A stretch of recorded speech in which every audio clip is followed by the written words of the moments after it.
నమస్తే ఫ్రెండ్స్, నేను మీ Shravani Harsha. Welcome back to our channel. ఇవాళ మన కథ అమ్మ నిర్ణయం.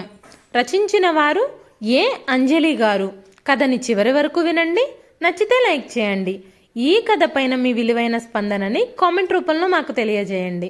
కొత్తవారు ఎవరైనా చూస్తున్నట్లయితే మన ఛానల్ని సబ్స్క్రైబ్ చేసుకోండి. ఉపాధ్యాయ వృత్తి నుండి రాజమల్లయ్య రిటైర్ అయ్యాడు. ఉపాధ్యాయుడిగా తన జీవితాన్ని స్కూలు పిల్లలకే అంకితం చేశాడు. తండ్రిగా తన జీతాన్ని తన పిల్లల చదువుకే దారబోశాడు. రిటైర్ అయ్యే నాటికి తనకంటూ సొంతంగా ఒక్క నయా పైసా దాచుకోలేదతను. అసలు ఏనాడు అతనికి బ్యాంకు బ్యాలెన్సు లేదు. తెలీదు. భార్య గంగమ్మ కూడా రాజమల్లయ్యకు సరైన జోడి, ఉత్తమ ఇల్లాలు. నోరు తెరిచి ఏ రోజు ఆమె తనక ఏది భర్తని కోరలేదు. సగటు ఇల్లాలుగా ఏ విషయంలోనూ భర్తను నిలదీసింది లేదు. ఆయన ఎంత చెబితే అంత ఊ అనడం తప్పితే వ్యతిరేకించడం ఎరగదు. 30 సంవత్సరాల వైవాహిక జీవితంలో అతను భార్యకి మంగళసూత్రం మినహా ఒక్క నగ కొనిపెట్టింది లేదు. ఆమె కూడా సర్దుకుపోయింది. అందుకే రిటైర్ అయ్యాక డబ్బులు రాగానే అందులోంచి 50,000 విలువ చేసే ఆభరణాన్ని భార్యకు కొనిచ్చాడు. ఈ వయసులో ఇవన్నీ ఎందుకు అని మొదట ఆమె వారించినా వయసులోని కోరిక ఇన్నాళ్లకి తీరడంతో ముచ్చటపడింది. మరో 50,000 భార్య పేర ఫిక్స్డ్ కూడా చేశాడు. మిగిలిన డబ్బుల్ని ఇద్దరు కొడుకుల చదువులకి చేసిన అప్పుల్ని తీర్చేశాడు. ఉపాధ్యాయుడిగా రాజమల్లయ్య అంకిత భావం తాలూకు ప్రభావం అతడి పిల్లలపై పడి ఇద్దరూ ప్రయోజకులయ్యారు. మంచి ఉద్యోగాల్లో స్థిరపడ్డారు. అతను రిటైర్ అవ్వగానే జీవితానికి ఇదే చాలనుకున్నారాయన. భార్య కూడా భర్త సంతోషాన్ని పంచుకుంది. అయితే గంగమ్మకి ఆ మురిపం ఎన్నో రోజులు నిలవలేదు. భర్త గుండెపోటుతో ఆమెకి వైధవ్యం ప్రాప్తించింది. అలా ఆమె తన ఇద్దరు కొడుకుల పంచన చేరాల్సి వచ్చింది. భర్త మరణం గంగమ్మని కృంగదీసిన పిల్లల ఆదరణ ఆమెకు సంతృప్తిని మిగిల్చింది. కొందరిలా కొడుకులిద్దరూ తల్లిని పంచుకోలేదు. ఆమె మాత్రం నెల నెల తనకి వచ్చే పెన్షన్ డబ్బుల్ని కొడుకులకి సమానంగా పంచుతోంది. ఏ కొడుకు దగ్గర ఎన్ని రోజులు ఉండాలనిపిస్తే అక్కడే అన్ని రోజులు నిశ్చింతగా కాలం గడుపుతోంది. ఓ సాయంత్రం వేళ నాన్నగారు పోయాక బాగా చిక్కిపోయావమ్మా అంటూ వచ్చి తల్లి పక్కన చేరాడు పెద్ద కొడుకు ప్రేమ్. స్వయంగా భర్తే తనని ప్రేమగా పలకరిస్తున్నట్టు అనిపించింది గంగమ్మకు. రాజమల్లయ్యకు జిరాక్స్లా ఉంటాడు ప్రేమ్. చప్పున భర్త గుర్తుకొచ్చాడు ఆమెకు. ఎర్రగా దెబ్బపండులా ఉండేవారు. సన్నగా పొట్లకాయలా ఎలా అయిపోయారు. కోడలు రేఖ సైతం అత్త పట్ల ఆత్మీయతని ప్రదర్శించింది. తోడు లేని పని, పైగా ముసలితనం. అయినా ఆయనే పోయాక నేనెలా ఉంటే ఏం? గంగమ్మ నిర్లిప్తంగా బదిలిచ్చింది. అలా ఎందుకు అనుకుంటావమ్మా? నీకు తోడు నేనున్నాను, తమ్ముడున్నాడు, మనవళ్ళు మనవరాళ్ళు అంతా లేము ప్రేమ అనునయంగా అన్నాడు. అందుకేగా నేనింకా బ్రతికే ఉంది అందామె. ఇదిగో ఈ పండ్లు తిను, బల్ల మీద పెట్టిన ప్యాకెట్ని చూపిస్తూ చెప్పాడు ప్రేమ్. కోడలు రోజు ఏదో ఒక జ్యూస్ ఇస్తోంది కదరా, మళ్ళీ ఇవన్నీ ఎందుకు చెప్పు అందామె. పర్వాలేదత్తయ్య, పిల్లలతో పాటు మీకు కోడలు రేఖ అంది. నాన్నగారు లేరన్న దిగులు నీలో కనిపించకూడదన్నదే మా తాపత్రయమమ్మా గంభీరంగా అన్నాడు ప్రేమ్. ఆ అభిమానానికి గంగమ్మ గుండె నిండుకుంది. భోజనాల దగ్గర రోజు రోజుకి తిండి తగ్గిపోతుందమ్మా, మరీ చిన్నపిల్లలా భోంచేస్తున్నావు. చిన్న కొడుకు కరుణాకర్ చిన్నప్పటిలా బొంగమూతి పెడుతుంటే ముచ్చటేసింది గంగమ్మకు. పిచ్చి తండ్రి, అచ్చు తన పోలికే. భర్తని తను కూడా ఇలాగే నిలదీసేది. కంచంలో ప్రేమగా మరింత వడ్డించేది. వారించినా వినేది కాదు. ఒక జ్ఞాపకం ఆమె గుండెను స్పృశించింది సమీరంలా. నాన్నగారు పోయారని మాకు మాత్రం బాధగా లేదు? అంత మాత్రాన తిండి మానేస్తే ఎలాగమ్మా తిరిగి అన్నాడతడే. బదులు పలకలేదు. మీరు ఈ వయసులో కూడా ఆరోగ్యంగా ఉండటం నిజంగా మా అదృష్టమే అత్తయ్య. మావయ్య మీద దిగులున్నా మరి ఆరోగ్యం కాపాడుకోవడానికైనా ఓ ముద్ద తినాలి కదా. కోడలు కూతురై అభిమానంతో మందలిస్తోంది. ఆయనే లేరు. ఏం తిన్నా ఎంత తిన్నా జీవోత్సవంలా బ్రతకడమేగా. పెదవి విప్పింది గంగమ్మ. నిజమేనమ్మా, నాన్నెలాగూ లేరు. కళ్ళ ముందున్న నీవైనా కనీసం కళకళలాడుతూ తిరిగితే మాకదే ఆనందం కదమ్మా అంటూ కొసరి కొసరి వడ్డిస్తున్న చిన్నబ్బాయిని చూసి గంగమ్మ మనసు పొంగిపోయింది. ఆ అనురాగం ఆమెను కట్టిపడేసింది. కోడళ్ళు కూడా కొడుకులకు ఏం తీసిపోకుండా తనని ప్రేమగా చూసుకుంటున్నారని ఇరుగు పొరుగు వాళ్ళకి ఆనందంగా చెప్పుకునేది. ఎంత చక్కని సంతానాన్నిచ్చావయ్యా తృప్తిగా అనుకుంటూ పైలోకాన ఉన్న భర్తని తలుచుకుని ఆనంద బాష్పాలు రాల్చేది గంగమ్మ. అలా అందరి ఆదరాభిమానాలతో ఆమె వార్ధక్యం ఓ 6 నెలల పాటు సుఖమయంగా గడిచిపోయింది. అలాంటి తరుణంలో ఊహించని విధంగా ఆ గంగమ్మ తల్లి గుండె అట్టడుగు పొరల నుంచి ఓ విషాదపు సునామీ ఆమె కనుకొనకల తీరానికి ఆశ్చకణాలని చేరవేసింది. జీవితమనే నాణానికి బొమ్మ బొరుసు రెండూ ఉంటాయని తొలిసారిగా ఆమెకు తెలిసొచ్చింది. తెల్లవారుజామున గంగమ్మకి ఎందుకనో మెలకు వచ్చింది. దాహంగా అనిపించి మంచినీళ్ళ కోసమని వెతికింది. రాత్రి తన గదిలో నీళ్లు పెట్టడం కోడలు మరిచినట్టుంది అనుకుంటూ వంటగదిలోకి వెళుతుంటే దారిలో ఉన్న బెడ్రూమ్ నుండి గట్టిగా మాటలు వినపడ్డాయి. వినడం సభ్యత కాదని మనసు వారిస్తున్నా కదలమని కాళ్ళు మొరాయించాయి. అసంకల్పితంగా ఆగిపోయింది.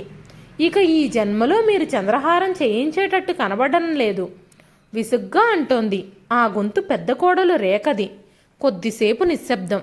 అబ్బా కాస్త ఓపిక పట్టవే, తొందరలోనే ఎలాగైనా అమ్మ నగలతో నీ కోరిక తీరుస్తానుగా. ఆ గొంతు పెద్దబ్బాయి ప్రేమ్ది. ఏం చేయించడమో ఏమో, అదిగో ఇదిగో అంటూ నెలలకి నెలలు గడిచిపోతున్నాయి. మీరు కూడా మీ నాన్నలాగే రిటైర్ అయ్యాక నగలు కొనిపెడతారులా ఉంది. అయినా దేనికైనా రాసిపెట్టి ఉండాలంటారు. ఆమె ప్రతి మాటలో నిరసన. నీ మొండిపట్టు నీదే, చెబితే వినవు అన్నప్పుడే కావాలంటే ఎలా? మన చేతిలో పనా? అమ్మ నగలతో వ్యవహారం సర్ది చెబుతున్నాడు. అయినా విధవరాలై ఉండి మీ అమ్మ తగుదునమ్మా అంటూ నగలు దిగేసుకొని తిరగటం ఏంటండి విడ్డూరం కాకపోతే? ఇరుగు పొరుగు ముసల్దానికి నగల మీద ఎందుకింత మోజు అని చెవులు కొరుక్కుంటుంటే భరించలేకుండా ఉన్నాను. తన మనసులోని మాటని ఇరుగు పొరుగు వంకతో కోడలు కొడుకు ముందు బయట పెడుతుంటే వికారం కలిగింది గంగమ్మకి. నా మరణానంతరం కూడా ఈ నగలు నీ శరీరం నుంచి తీయొద్దు, ఇది ముందు చూపుతూ చెబుతున్నా. నా ప్రేమ చిహ్నంగానైనా ధరించు. చనిపోతూ భర్త అన్న మాటలు ఆ సమయంలో గంగమ్మకు గుర్తొచ్చాయి. అలాంటిది నాకు నగల మీద మోజేంటి? భర్త చివరి కోరిక ప్రకారం నగలు తీయడం లేదంతే. ఆమె మనసు పరితపించింది. ఏది ఏమైనా అమ్మకు మాత్రం ఎవరున్నారని. ఆమె పోయాక కోడళ్ళిద్దరికేగా నగలు.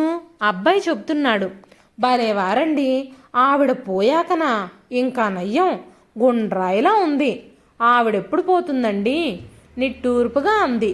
పెద్ద కోడలు మనోగతానికి గంగమ్మ గుండె పేలిపోలేదు. ఉబికి వస్తున్న కన్నీళ్లని అదిమేసింది. దాహం మాట మరిచి గిర్రున వెనుతిరిగింది. గురువారం దగ్గరలో ఉన్న సాయిబాబా గుడికెళ్ళింది గంగమ్మ. ప్రతి వారం భజన కార్యక్రమంలో పాల్గొనడం ఆమెకు అలవాటైంది. అలా సాయంత్రం 1 గంట సేపు దేవాలయంలో గడిపి ఇంటికి తిరిగి వస్తుంది. అప్పుడే తిరిగి రాదనే భావనతో చిన్నబ్బాయి కోడలు హాల్లోనే కూర్చొని గట్టిగానే మాట్లాడుకుంటున్నారు. కానీ సడన్గా తలనొప్పి మొదలవ్వటంతో దైవ దర్శనం పూర్తవుతూనే భజనలో పాల్గొనకుండా వెనుదిరిగి వచ్చేసింది గంగమ్మ. తన ప్రసక్తే వాళ్ల మాటల్లో దొరలటంతో గుమ్మం దగ్గరే ఆగిపోవాల్సి వచ్చింది. నిశ్శబ్దంగా వింటూ ఉండిపోయింది వాళ్ల మాటల్ని. ఎదురింటి వనజాక్షి ఇండికా కారుందని తెగ ఫోజు కొడుతోందండి. మనం అట్లీస్ట్ మారుతి కారైనా కొనుక్కుందామండి. చిన్న కోడలు సునంద కొడుకుతో గారాలు పోతుంది. ఎదురింటి వాళ్ళ ప్రసక్తులకేం గాని కారెలా కొందాం అనుకుంటున్నావు? అయినా ఇప్పటికిప్పుడే అంటే ఎలా? అంత డబ్బు ఎక్కడుంది? కరుణాకర్ భార్యతో అంటున్నాడు. బ్యాంకులో కొంత అమౌంట్ ఉందిగా, డబ్బు తగ్గితే మీ అమ్మని అడగండి, ఆమె పేరట కూడా ఉందిగా. అయినా డబ్బుంచుకొని తెగ నీలుగుతోంది ముసల్ది. నేనేం చేసుకుంటాన్రా అబ్బాయి అంటూ ఇవ్వొచ్చుగా. రుసరుసలాడింది. నిజమే కానీ ఆ డబ్బు మీద అన్నయ్యకి హక్కు ఉంటుంది, చెరిసగం కదా. ఆ డబ్బు రావాలంటే తొందరపడి రాబం లేదు అన్నాడు కరుణాకర్. తొందరపడకుండా యుగాలు వేచి చూడాలంటారా? ఇప్పటికే ఓవర్ అయిపోతుంది. మీ అమ్మతో ప్రేమ వలకబోస్తూ నటించడం ఇక నా వల్ల కాదండి. ఏదో పోన్లే ఒంటి మీద నగలున్నాయి, బ్యాంకులో కొంత క్యాష్ ఉంది అని అనుకుంటే నగలు తీయదు, డబ్బు ఇవ్వదు. అలాంటప్పుడు ఆమెను మీదేసుకొని ఆమె భారం మనం మోయడం దేనికి? తన నిజస్వరూపం బయటపెట్టింది సునంద. చిన్న కోడలి మాటలు వింటుంటే గంగమ్మ కాళ్ళ కింద భూమి కదిలిపోలేదు, గుండె దిటవు చేసుకుంది. తాడులాగే పందెంలా కొడుకులిద్దరూ భార్యలతో జంటలుగా చెరోవైపు చేరి తన చేతులు పట్టుకుని లాగుతుంటే నిలువుగా చీలుతున్న భావన. పై 2 సంఘటనలు జరిగాక గంగమ్మ వారం 10 రోజులు ఎవ్వరికీ కనబడకుండా పోయింది. అమ్మ కనబడకపోతే కలవరపడతారో లేదో కానీ తన కోసం వెతకొద్దని చెప్పమని ఇద్దరిండ్లల్లోనూ మనవళ్ళకి మనవరాండ్లకి చెప్పి వెళ్ళిందామె. ఆ అమ్మ తిరిగొచ్చాక ఎటు వెళ్ళావమ్మా అని ఏ కొడుకు ఆసక్తి కనపరచలేదు. ఆరా తీయనూ లేదు. నీ ఒంటి మీద నగలేమయ్యాయని ఆందోళనగా అడిగారు. మూకుమ్మడిగా నిలదీశారు. గంగమ్మ ఊహ బలపడింది. తన పుత్రులు రత్నాలు కాదు రాళ్లని, కోడళ్ళు మేలిమి బంగారం కాదు మేడిపండు చందమని తేట తెల్లమైంది. గంగమ్మ గంగానదీ తల్లిలా గంభీరంగా ఉండిపోయింది. కోడళ్ళు కూడా రెట్టించేసరికి పెదవి విప్పింది. నగల మీద మోజుతో నా మీద కపట ప్రేమని కురిపిస్తుంటే పసిగట్టలేకపోయింది అమ్మ. అమ్మ కోసం కాకుండా అమ్మనంటి పెట్టుకుని ఉన్న డబ్బు కోసం మీ ఆరాటం చూశాక తట్టుకోలేకపోయింది గుండె. గంగమ్మ అని అందరి చేత పిలువబడ్డ ఈ గంగ మరి అందరికీ అమ్మే. అందుకే అమ్మగానే ఆలోచించాను. అనాథ శరణాలయ పిల్లల కోసం నా నగలన్నీ దారపోశాను. కన్నపిల్లల నిరాదరణకి గురై కొడిగట్టిన దీపాల్లా మిణుకుమిణుకుమంటూ జీవనం గడుపుతున్న అభాగ్యులైన వృద్ధాశ్రమ వాసులకై బ్యాంకు డబ్బు సమర్పించాను. మీ మనసులో వీసమెత్తైనా లేని మీ నాన్నగారి పేరు కనీసం శిలాఫలకాలపైనన్నా ఉండాలని ఆయన పేరు మీదే విరాళాలుగా ఇచ్చేశాను. మునుపటిలా మీరు ఆదరిస్తారా? అమ్మగా మీ చెంతుంటాను. రాజమల్లయ్య సారు చచ్చిపోయి ఏడాదైనా కాలేదు. అప్పుడే తల్లిని ఇంట్లోంచి వెళ్ళగొట్టారు అనే అపవాదు మీకు రాకూడదనే ఆ తలంపుతోనే తిరిగొచ్చాను.